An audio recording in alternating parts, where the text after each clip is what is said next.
जोहार सानाम ᱧᱮᱧᱮᱞᱤᱭᱟᱹ ᱠᱚ ᱤᱧ ᱫᱮᱵᱫᱟᱥ ᱥᱚᱨᱮᱱ ᱟᱨ ᱫᱟ ᱦᱩᱞ ᱱᱤᱭᱩᱡ ᱯᱮ ᱧᱮᱞ ᱧᱟᱢ ᱫᱟ ᱫᱟ ᱦᱩᱞ ᱱᱤᱭᱩᱡ ᱨᱮ ᱥᱟᱱᱟᱢ ᱠᱚ ᱥᱟᱹᱜᱩᱱ ᱫᱟᱨᱟᱢ ᱤᱧ ᱥᱚᱸᱜᱮ ᱛᱮ ᱡᱟᱦᱟᱸᱭ ᱜᱚᱝᱠᱮ ᱢᱮᱱᱟᱭᱟ ᱱᱩᱭ ᱫᱚ ᱟᱵᱚ ᱵᱟᱸᱠᱩᱲᱟ ᱛᱚᱞᱞᱟᱴ ᱨᱮ ᱥᱮ ᱯᱩᱨᱩᱞᱤᱭᱟᱹ ᱢᱮᱫᱽᱱᱤᱯᱩᱨ ᱱᱚᱣᱟ ᱠᱚᱨᱮ ᱟᱭᱢᱟ ᱴᱚᱴᱷᱟ ᱨᱮᱜᱮ ᱵᱚᱱ ᱪᱤᱱᱦᱟᱹᱣᱮᱭᱟ ᱚᱱᱟᱛᱟᱱ ᱫᱤᱞᱮᱥᱥᱚᱨ ᱢᱟᱱᱰᱤ ᱜᱚᱝᱠᱮ ᱜᱚᱝᱠᱮ ᱥᱟᱹᱜᱩᱱ ᱫᱟᱨᱟᱢ ᱫᱟ ᱦᱩᱞ ᱱᱤᱭᱩᱡ ᱨᱮ ᱟᱨ ᱡᱚᱦᱟᱨ ᱡᱚᱦᱟᱨ ᱜᱚᱝᱠᱮ ᱧᱮᱞᱚᱜ ᱠᱟᱱᱟ ᱵᱷᱟᱨᱚᱛ ᱡᱟᱠᱟᱛ ᱢᱟᱹᱡᱷᱤ ᱯᱟᱨᱜᱟᱱᱟ ᱢᱚᱦᱚᱞ ᱟᱨ ᱟᱯᱮᱭᱟᱜ ᱢᱤᱫᱴᱮᱱ ᱡᱟᱦᱟᱸ ᱡᱩᱢᱤᱫ ᱯᱮ ᱛᱮᱭᱟᱨ ᱟᱠᱟᱫ ᱛᱟᱵᱚᱱᱟ ᱟᱹᱫᱤᱵᱟᱹᱥᱤ ᱠᱚ ᱟᱛᱮ ᱱᱩᱠᱩ ᱠᱚ ᱟᱛᱮ ᱧᱮᱞᱚᱜ ᱠᱟᱱᱟ ᱵᱤᱵᱷᱤᱱᱱᱚ ᱨᱚᱠᱚᱢ ᱯᱨᱳᱜᱨᱟᱢ ᱯᱮ ᱦᱟᱛᱟᱣᱟ ᱟᱨ ᱱᱤᱛ 13 ᱛᱟᱹᱨᱤᱠᱷ ᱨᱮ ᱧᱮᱞᱚᱜ ᱠᱟᱱᱟ ᱢᱤᱫᱴᱮᱱ ᱯᱨᱳᱜᱨᱟᱢ ᱯᱮ ᱦᱟᱛᱟᱣ ᱟᱠᱟᱫᱟ ᱡᱟᱦᱟᱸ ᱫᱚ ᱮᱥᱰᱤओ ᱚᱸᱰᱮᱱᱤᱡ ᱰᱮᱯᱩᱴᱮᱥᱚᱱ ᱪᱮᱫ ᱦᱚᱛᱮᱡ ᱛᱮ ᱱᱚᱣᱟ ᱮᱥᱰᱤओ ᱰᱮᱯᱩᱴᱮᱥᱚᱱ आगामी 13 सेप्टेम्बर जहाँ डेपुटेशन दो सापड़ाव कना अब जहाँ 2006 रे वनाधिकार आईन लागू कना एवं 2006 तालाते जहाँ जहाँ आदिवासी इलाका रे वनभूमि इलाका रे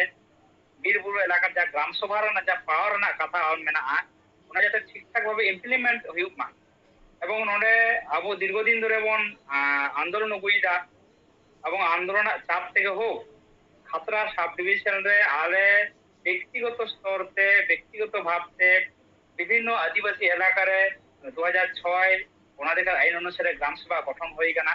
एवं ओना ग्राम सभा तालाते अबुआ जहाँ लोकल इलाका रना लोकल वनाधिकार माने वनभूमि इलाका रना जहाँ पावर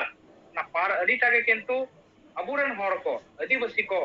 कना अबुआ कना ओना बुझ को बुझ नाम कदा को ओना खातिर तेगे কিছুদিন মারাং एसडीओ हों अकुआ महकुमा तमाम दफ्तर को पंचायत को प्रधान को तासादे वन विभाग दफ्तर को हह कते मीटिंग लेदाय जे 2006 रेना वनभूमि आईन आकार तेगे नोआ एलाका रह किंतु ग्राम सभा गठन हुआ एवं ग्राम सभा गठन तला तेगे नुंकु आदिवासी को जहाँ बीर बुरु ना हासा ओना को पाट्टा को अमा को हुआ एवं 2006 में जा मेना ठीक ठाक इम्प्लीमेंट हो लगे उन्हें एसडीओ माने निजेरा सचेतन लगी निजस्व अधिकारी को पढ़ाई लगी चेक कना जे आको को बुझ दरे कावदा जे अब खतरा महकुमा एसडीओ बुझ कदा जे हाँ नुकु आदिवासी को 2006 ना बार बार कथा को लेदा इन ना कथा को लेदा सरी गे माना बता हुई तबना किंतु उनी बन प्रतिष्ठा दरे कावदा किंतु नोडे हेलोक कना चे उनको ट्रेनिंग को हताव कदा ट्रेनिंग को कराव चो को एसडीओ खय मिट्टाम बारिया जायगा जहाँ आईन जहाँ कथा मेना कथा कि तुमको हाईलाइट दा को हाईलाइट माने चेका को हाईलाइट दा उनको तो ग्राम संसद माध्यम ते ग्राम सभा ना कथा को ले माने को मिट्टाम बूथ रे पुरो जतगुलो हर आतु आदिवासी आतु ताहेना आदिवासी आतु को कमिटी को जुट हुआ से जुट केते आकु आकु आकु मत आकु राजनैतिक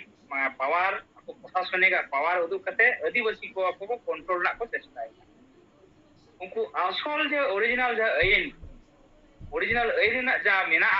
रूल्स को मेना नियम कानून को मेना किछु किछु जायगा रे बांग को माना लगी जखन किंतु कुली हुयुक कना चेदा नंका पे देबले बा आले दो किंतु ओना दो बाले लेइदा आले दो ग्राम सभा गेले लेइदा आपे जहां नियम पे जहां पे प्रचार दा जहां पे आईन मेना ओना गेले एमोआ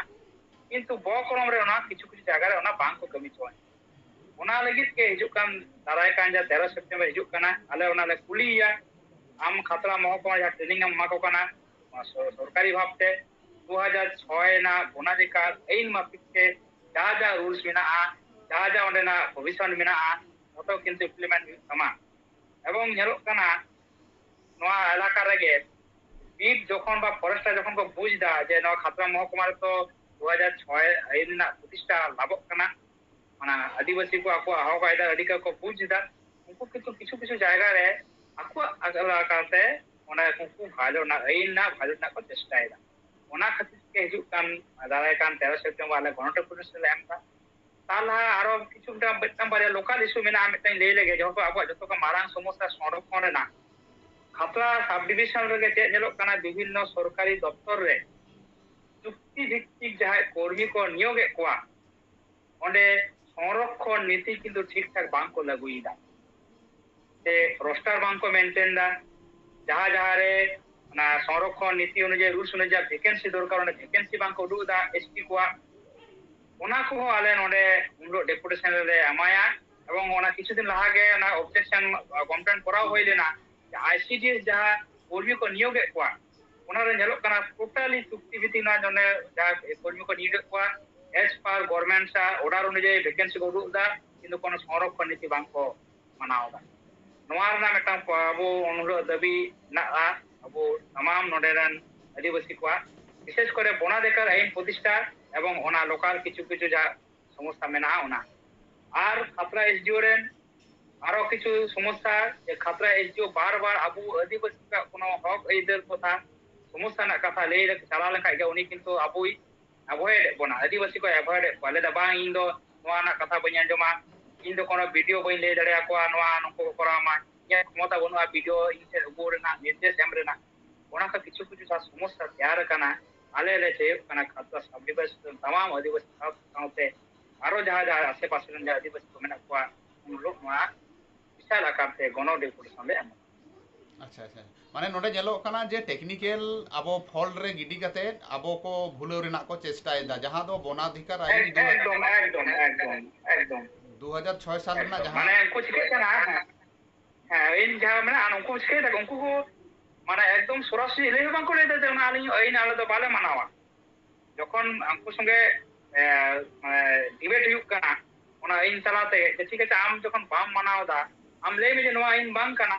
ᱩᱱ ᱫᱚ ᱠᱤᱱᱛᱩ ᱵᱟᱝᱠᱚ ᱞᱟᱹᱭᱫᱟ ᱡᱟᱦᱟᱸ ᱚᱱᱟ ᱠᱚ স্বীকার ᱫᱟ ᱦᱮᱸ ᱱᱚᱣᱟ ᱟᱹᱭᱤᱱ ᱢᱮᱱᱟᱜᱼᱟ কিন্তু যখন কামি রে ফিল্ড রে কিন্তু ওনা যেহেতু উনকু উনকু হয়তো ko বুঝ দা যে আদি আতু ওড়াᱜ ᱠᱚᱨᱮ ᱛᱚ ᱵᱤᱨ ᱵᱩᱨᱩ ᱮᱞᱟᱠᱟ ᱡᱟᱦᱟᱸ ᱟᱠᱚᱨᱮᱱ ᱥᱟᱱᱛᱟᱲ ᱠᱚ ᱢᱮᱱᱟᱜ ᱠᱚᱣᱟ ᱢᱩᱱᱰᱟ ᱵᱷᱩᱢᱤ ᱡᱟᱦᱟᱸᱭ ᱢᱮᱱᱟᱜ ᱠᱚᱣᱟ ᱩᱱᱠᱩ ᱫᱚ ᱩᱱᱟᱹᱜ ᱟᱹᱭᱤᱱ ᱥᱚᱢᱯᱚর্কে ᱱᱚᱣᱟ ধারণা উনাᱹᱜ ᱫᱚ ᱵᱟᱹᱱᱩᱜ ᱛᱟᱠᱚᱣᱟ ᱵᱟᱝ ᱠᱚ ᱨᱚᱲ ᱫᱟᱲᱮᱭᱟᱠᱚᱣᱟ তাহলে স্বাভাবিক ব্যাপার ᱟᱵᱚᱨᱮᱱ ᱵᱤᱨ ᱵᱩᱨᱩ ᱨᱮᱱ ᱟᱛᱩ ᱠᱚᱨᱮᱱ ᱡᱟᱦᱟᱸ ᱟᱵᱚᱨᱮᱱ ᱢᱟᱹᱱᱢᱤ ᱠᱚ ᱢᱮᱱᱟᱜ ᱠᱚᱣᱟ ᱟᱹᱫᱤᱵᱟᱹᱥᱤ ᱠᱚ ᱢᱮᱱᱟᱜ ᱠᱚᱣᱟ ᱩᱱᱟᱹᱜ ᱡᱮ ᱩᱱᱠᱩ ᱥᱚᱸᱜᱮ ᱚᱯᱷᱤᱥᱟᱨ ᱥᱚᱸᱜᱮ ᱚধিᱠᱟᱨী ᱥᱚᱸᱜᱮ ᱚᱱᱠᱟ ᱵᱷᱟᱵᱛᱮ ᱵᱟᱝᱠᱚ ᱴᱮᱥᱮᱞ ᱫᱟᱲᱮᱭᱟᱜ ᱠᱟᱱᱟ ᱛᱚ তর্ক বিতর্ক রে বাংᱠᱚ অংশগ্রহণ করতে ᱠᱟᱱᱟ ᱚᱱᱟ ᱢᱤᱫᱴᱟᱝ সমস্যা ᱦᱩᱭᱩᱜ ᱠᱟᱱᱟ তার মধ্যে ᱜᱮ ᱟᱵᱚ ᱟᱹᱰᱤᱴᱟ ᱚᱱᱟ ᱤᱧ ᱮᱴᱟᱜ ᱡᱟᱭᱜᱟ ᱨᱮᱱᱟᱜ ᱵᱟᱹᱧ ᱞᱟᱹᱭ ᱫᱟᱲᱮᱭᱟᱜᱼᱟ খাতড়া সাব ডিভিশন রে ওনা বিশেষ করে Khatra block Ranibandh block Raipur block Birbandh block ওনা বিশেষ করে যা পুরোপুরি বীর এরিয়া যা মেনাᱜᱼᱟ ওনা করেন আদিবাসী কিন্তু ওনা আইন সম্পর্কে যথেষ্ট को সচেতন কানা ᱞᱟᱹᱜᱩ ᱠᱚ ᱞᱟᱹᱜᱩ ᱨᱮᱱᱟᱜ ᱠᱚ ᱟᱞᱮ ᱪᱮᱥᱴᱟᱭ ᱫᱟᱞᱮ ᱟᱠᱚ ᱠᱚ ᱢᱟᱱᱮ ᱩᱭᱦᱟᱹᱨ ᱫᱟ ᱡᱮ ᱦᱮᱸ ᱱᱚᱣᱟ ᱞᱟᱹᱜᱩ ᱦᱩᱭᱩᱜ ᱛᱟᱵᱚᱱᱟ ᱟᱨ ᱟᱹᱫᱷᱤᱠᱟᱨᱤ ᱥᱚᱸᱜᱮ ᱦᱚᱸ ᱟᱹᱫᱷᱤᱠᱟᱨᱤ ᱥᱚᱸᱜᱮ ᱦᱚᱸ ᱨᱚᱲ ᱞᱟᱹᱜᱤᱫ ᱦᱚᱸ ᱠᱤᱱᱛু ᱡᱚᱛᱷᱮষ্ট ᱠᱚ ᱞᱟᱦᱟ ᱦᱮᱡ ᱱᱚᱣᱟ ᱢᱤᱫᱴᱟᱝ ᱟᱵᱚᱣᱟᱜ ᱢᱤᱫᱴᱟᱝ ᱵᱚᱲᱚ ᱡᱤᱛᱠᱟᱹᱨᱤᱧ ᱢᱚᱱᱮᱭᱟ ᱤᱧ ᱮᱠᱟᱞ ᱮᱠᱟᱞ ᱮᱠᱟᱞ ᱮᱠᱟᱞ ᱢᱟᱱᱮ 2006 ᱡᱟᱦᱟᱸ বনাধিকার আইন ᱚᱱᱟᱨᱮ ᱡᱟᱦᱟᱸ ᱟᱵᱚ ᱜᱨᱟᱢ ᱥᱚᱵᱷᱟ ᱨᱮᱱᱟᱜ ᱠᱟᱛᱷᱟ ᱢᱮᱱᱟᱜᱼᱟ ᱱᱚᱣᱟ ᱵᱟᱝ ᱠᱟᱛᱮ ᱜᱨᱟᱢ ᱥᱚᱝᱥᱚᱫ ᱥᱮᱫ ᱠᱚ ᱟᱵᱚ ᱠᱚ ᱰᱟᱭᱵᱷᱟর্ট ᱨᱮᱱᱟᱜ ᱠᱚ ᱪᱮᱥᱴᱟᱭᱮᱫᱟ ᱱᱚᱰᱮ একদম মানে উনকু ᱫᱚ মানে 4-5টি আতু ᱟᱛᱮ ᱠᱚ ᱠᱚᱨᱟᱣ ᱫᱟ মানে যারা আদিবাসী ᱠᱚᱫᱚ ᱵᱟᱝ ᱟᱨᱚ ᱮᱴᱟᱜ ᱡᱟᱦᱟᱸ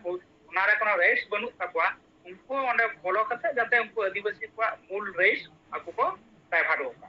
ᱚᱱᱟ ᱠᱚ ᱯᱨᱚᱪᱮᱥᱴᱟᱭᱮᱫᱟ ᱱᱚᱣᱟᱨᱮ ᱵᱟᱭ ᱜᱚᱲᱚᱜ ᱠᱟᱱᱟ ᱚᱸᱰᱮᱱᱤᱡ ᱮᱥᱰᱤओ ᱯᱳᱭᱞᱳ ᱢᱟ ᱦᱟᱸᱜ ᱜᱚᱲᱚᱜ ᱞᱮᱠᱟᱱᱟᱜ ᱢᱤᱫᱴᱮᱱ ᱠᱷᱚᱵᱚᱨ ᱥᱟᱢᱱᱮ ᱨᱮ ᱦᱤᱡᱩᱜ ᱠᱟᱱ ᱛᱟᱦᱮᱸᱫ ᱡᱮ ᱚᱸᱰᱮᱱᱤᱡ ᱮᱥᱰᱤओ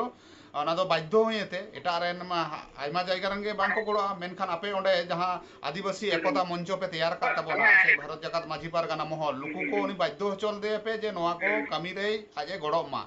ᱟᱫᱚ ᱱᱤᱛ ᱫᱚ ᱠᱟᱛᱷᱟ ᱫᱚ ᱦᱩᱭᱩᱜ ᱠᱟᱱᱟ ᱡᱮ ᱚᱠᱟ ᱥᱚᱝᱜᱚᱴᱷᱚᱱ ᱠᱚ ᱚᱸᱰᱮ ᱦᱟᱸᱜ ᱠᱚ ᱜᱚᱲᱚᱜ ᱠᱟᱱᱟ ᱵᱷᱟᱨᱚᱛ ᱡᱟᱠᱟᱛ ᱢᱟᱹᱡᱷᱤ ᱯᱟᱨᱜᱟᱱᱟ ᱢᱚᱦᱚᱞ ᱟᱨ ᱮᱠᱚᱛᱟ ᱢᱚᱧᱪᱚ ᱢᱟ ᱢᱮᱱᱟᱜ ᱠᱚᱜᱮ ᱱᱩᱠᱩ ᱢᱟᱠᱚ ᱦᱚᱦᱚ ᱟᱠᱟᱫ ᱜᱮ ᱟᱨ ᱡᱟᱦᱟᱸᱭ ᱥᱚᱝᱜᱚᱴᱷᱚᱱ ᱠᱚ ᱜᱚᱲᱚᱜ ᱠᱟᱱᱟ ᱠᱤ অবশ্যই ᱠᱚ ᱜᱚᱲᱚᱜ ᱠᱟᱱᱟ ᱱᱚᱰᱮ ᱟᱵᱚ ᱟᱡᱚᱫᱤᱭᱟᱹ ᱵᱟᱧᱪᱟᱣ ᱨᱮᱱ ᱡᱟᱦᱟᱸᱭ ᱟᱹᱫᱤᱵᱟᱹᱥᱤ ᱵᱟᱧᱪᱟᱣ ᱯᱨᱚᱠᱤᱛᱤ ᱵᱟᱧᱪᱟᱣ ᱢᱮᱱᱟᱜ ᱠᱚᱣᱟ ᱩᱱᱠᱩ ᱱᱚᱰᱮ ᱜᱚᱲᱚ ᱥᱚᱯᱚᱦᱚᱫ ᱠᱚ ᱦᱤᱡᱩᱜ ᱠᱟᱱᱟ ᱟᱵᱚᱣᱟᱜ ᱯᱚᱥᱪᱤᱢ ᱵᱚᱝᱜᱚ ᱨᱮ ᱡᱟᱦᱟᱸᱭ ᱯᱚᱥᱪᱤᱢ ᱵᱚᱝᱜᱚ ᱟᱹᱫᱤᱵᱟᱹᱥᱤ ᱠᱚল্যাণ সমিতি বিশেষ করে যারা সংরক্ষণ ইদি কাতে এসটি ইদি কাতে ko লড়াই তাবনা উনকু নডে গড় সপᱚᱦᱚᱫ ko হিজুᱜᱼᱟ এবং তামাম আবো আশেপাশে রেন যারা ডিস্ট্রিক্ট করেন ᱡᱷᱚᱛᱚ ᱦᱚᱲ ᱜᱮ ᱱᱚᱰᱮ একদম ইন জেনারেল ᱡᱷᱚᱛᱚ ᱦᱚᱲ ᱜᱮ ᱞᱟᱹᱭ ᱦᱩᱭ ᱠᱟᱱᱟ ᱱᱮᱣᱛᱟ ᱦᱩᱭ ᱠᱟᱱᱟ অনুরোধ ᱦᱩᱭᱩᱜ ᱠᱟᱱᱟ ᱱᱮᱦᱚᱨᱚᱜ ᱦᱩᱭᱩᱜ ᱠᱟᱱᱟ ᱡᱮ ᱩᱱᱞᱚᱜ ᱫᱚ মানে হিজুᱜ তাবন পে গড় সপᱚᱦᱚᱫ এমᱚᱜ তাবᱚᱱ ᱯᱮ কারণ নোয়া ᱫᱚ ᱢᱤᱫᱴᱟᱝ শুধু খাতড়া মহকুমা ᱨᱮᱱᱟᱜ ᱡᱮ সমস্যা ᱚᱱᱟ ᱫᱚ ᱵᱟᱝ ᱚᱱᱟ ᱤᱫᱤ ᱠᱟᱛᱮ ᱟᱵᱚᱣᱟᱜ ᱯᱚᱥᱪᱤᱢ ᱵᱚᱝᱜᱚ ᱨᱮ নোয়া না এক্সাম্পল এম কাতে উদাহরণ এম কাতে যে এটাটা জায়গা রে ওনা গ্রাম সভা বা বনাধিকার আইন প্রপারলি ভাবতে কোন প্রতিষ্ঠা দাঁড়ায় ᱱᱚᱰᱮ ᱟᱵᱚ ᱪᱤᱠᱟᱹᱜ ᱠᱟᱱᱟ ᱟᱵᱚ ᱜᱚᱢᱠᱮ ᱱᱚᱰᱮ 2006 ᱵᱚᱱᱟধিকার ᱟᱹᱭᱤᱱ ᱟᱹᱰᱤ ᱦᱚᱲ ᱜᱮ ᱟᱵᱚᱨᱮᱱ ᱟᱹᱨᱤ ᱠᱚ ᱵᱟᱲᱟᱭ ᱛᱟᱵᱚᱱᱟ ᱵᱟ ᱟᱵᱚ ᱚᱱᱟ ᱡᱟᱭᱜᱟ ᱨᱮ ᱟᱹᱨᱤ ᱵᱚᱱ ᱥᱮᱴᱮᱨᱚᱜᱼᱟ ᱡᱮ ᱪᱮᱫ ᱠᱟᱱᱟ ᱛᱤᱱᱟᱹᱜ ᱴᱟ ᱟᱵᱚ ᱚᱱᱟ ᱠᱟর্যকরী ᱠᱚᱨᱟᱣ ᱦᱩᱭᱩᱜ ᱛᱟᱵᱚᱱᱟ ᱛᱤᱱᱟᱹᱜ ᱴᱟ ᱟᱵᱚ ᱴᱷᱮᱱ ᱯᱟᱣᱟᱨ ᱠᱟᱱᱟ মেইন কথা ᱦᱩᱭᱩᱜ ᱠᱟᱱᱟ সহজ ভাষা তে ᱦᱩᱭᱩᱜ ᱠᱟᱱᱟ ᱚᱱᱟ নিজেরা গ্রাম রেনাᱜ ᱡᱟᱦᱟᱸ ᱟᱭᱟᱜ পরিবেশ ᱟᱭᱟᱜ ᱟᱛᱩ ᱨᱮᱱᱟᱜ ᱡᱟᱦᱟᱸ ᱟᱡ ᱛᱮ ᱡᱟᱦᱟᱸ ᱠᱷᱚᱢᱚᱛᱟ ᱤᱧ ᱪᱮᱫ ᱤᱧ ᱪᱤᱠᱟᱹᱭᱟ ᱤᱧ ᱱᱚᱰᱮ ᱪᱮᱫ ᱤᱧ ᱰᱮᱵᱷᱞᱚᱯᱟ ᱤᱧᱟᱹᱜ ᱟᱛᱩ ᱵᱤᱨ ᱨᱮᱱᱟᱜ ᱤᱧ ᱫᱟᱨᱮ ᱵᱩᱨᱩ ᱠᱚ ᱠᱷᱚᱡ ᱤᱧ ᱪᱮᱫ ᱡᱤᱵᱤᱠᱟ ᱡᱤᱵᱚᱱ ᱡᱤᱵᱤᱠᱟ ᱱᱤᱨᱵᱟᱦᱟᱭᱟ ᱚᱱᱟ ᱪᱮᱛᱟᱱ ᱫᱟᱲᱮ ᱧᱟᱢ ᱫᱟ ᱚᱱᱟ ᱠᱚᱜᱮ ᱠᱤᱱᱛᱩ ᱟᱵᱚ ᱵᱟᱨ ᱵᱟᱨ ᱚᱱᱟ ᱯᱷᱤᱯ ᱥᱤᱰᱩᱞ ᱵᱤᱵᱷᱤᱱᱱᱚ ᱡᱟᱭᱜᱟ ᱨᱮ ᱰᱮᱯᱩᱴᱮᱥᱚᱱ ᱵᱚᱱ ᱮᱢᱟ ᱚᱱᱟ ᱯᱷᱤᱯ ᱥᱤᱰᱩᱞ ᱨᱮᱱᱟᱜ ᱯᱨᱚᱛᱷᱚᱢ ধাপ ᱦᱩᱭᱩᱜ ᱠᱟᱱᱟ ᱠᱤᱱᱛু ᱱᱚᱣᱟᱴᱟᱜ ᱟᱵᱚ ᱡᱟᱦᱟᱸ ᱵᱟᱨ ᱵᱟᱨ ᱥᱚᱥᱟᱥᱚᱱ ᱵᱟᱵᱚᱱ ᱞᱟᱹᱭᱟ ᱡᱮ ᱯᱚᱧᱪᱚᱢ ᱛᱚᱯᱚᱥᱤᱞ ᱞᱟᱜᱩ ᱦᱩᱭᱩᱜᱼᱟ ᱵᱤᱵᱷᱤᱱᱱᱚ ᱥᱚᱝᱜᱚঠᱚᱱ ᱠᱚ ঘোষণা মানে বিভিন্ন সংগঠনের মেমোরেন্ডাম রে কিন্তু নয় তাহেন গিয়া যে ফিফথ শিডিউল পশ্চিমবঙ্গে লাগু হইয়া কিন্তু ফিফথ শিডিউল লাহারে কিন্তু নিজেরা একটা আতুরে যতক্ষণ বা উনি আতুরেন হড় দাড়ে বাই নামদা উনি কিন্তু ফিফথ শিডিউল চিকাতে চিকাতে লড়াই তাহলে ওনার আতুরে না যাহা দাড়ে মেনাআ ওনা দাড়ে লাহাতে একাল একাল একাল গঙ্কে তীরে পে এহবিদা আর তিনাᱹᱜ গান হড় পে জাওরা লেকা পে আয়ুমনিদা যা যে ভাবতে প্রচার প্রসার চালাক কানা আসক কানালে খুব ভাগে গে হড় কো হুইউआ কারণ বিগত মানে বিগত যে ডেপুটেশন কো হই কানা খাতরা রে মতলব খাতরা ᱫᱚᱠᱚ ᱦᱤᱡᱩᱜ ᱜᱮᱭᱟ এবং নোয়া ধারে আসক কানা যে আসক ভাগে ভাবতে কে ᱦᱤᱡᱩᱜᱼᱟ যেহেতু নোয়া ধারে ᱫᱚ খাতরা আলে খাতরা সাব ডিভিশন রে এখনো পর্যন্ত প্রায় 15টি গ্রাম সভা গঠন কানা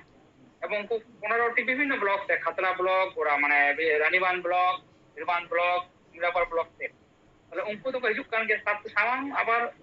আরো যে গড়সপড় গে আদিবাসী ko উনকু হিজুয়া মিটাং তা ভাগে জিনিস এখন কে ওনা বাম কিছুদিন লাগ বাম দেই কেদা যে খাতরা এসডিও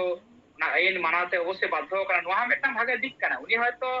ওনে ওনা ইন্টারপ্রিটেশন এটা ভাবতে করাও দায় হ্যাঁ উনি কিন্তু অস্বীকার বা অস্বীকার উনি নোয়া লেই কা আকুয়া ট্রেনিং তালা থেকে আকুরেন যা অধিকারী কো যে নোয়া হ্যাঁ আদিবাসী এলাকা রে কিন্তু গ্রাম সভা প্রতিষ্ঠা হুইউआ নোয়া নোয়া প্রভিশন মেনাআ নোয়া রুলস মেনাআ ওনা জোতো লেই কা মিটাং বারে জায়গা রে যাহা আয়া আকুয়া হয়তো ওনা দো বাড়াই কাতে একো লেইদা বা ইচ্ছাকৃত ভাবে ওনা দো যাতে আবুয়া পুরোপুরি টোটাল আবু ঠে ওনা নানা রুলস আর কো পাওয়ার আলো হিজুক মা ওনা খাতির হয়তো উনকু কো প্রচার দা আকু মধ্যে গে একাল একাল নো নোডে ñeলᱚᱜ কানা যে নয় যে বার রকমে কথাই নোয়ারে কি রাজনৈতিক জাহানা ইন্ধন পে ñeলেদা রাজনৈতিক চক্রান্ত পে ñeলেদা অবশ্যই রাজনীতি চক্রান্ত মানে চেক কায় যখন গে মিটা পঞ্চায়েত এলাকা রে আদিবাসী এলাকা তাহেনা আদিবাসী আতু তাহেনা ওনা আদিবাসী আতুরেন হড় যখন কোন পঞ্চায়েতা কথা যত বাং কো আঞ্জমা আকু লেকা কো ডেভেলপ না কো চেষ্টায়া